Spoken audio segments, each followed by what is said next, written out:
والذين يتوفون منكم ويذرون أزواجا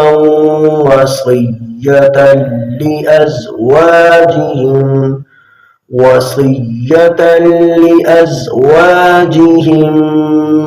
متاعا إلى الحول غير إخراج، فإن خرجن فلا جناح عليكم فيما فعلن في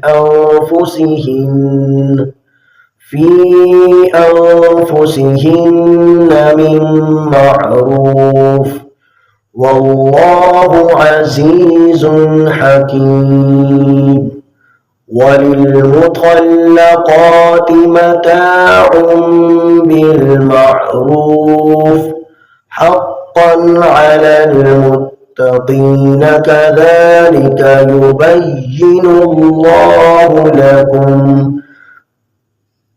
يبين الله لكم آياته لعلكم تعقلون.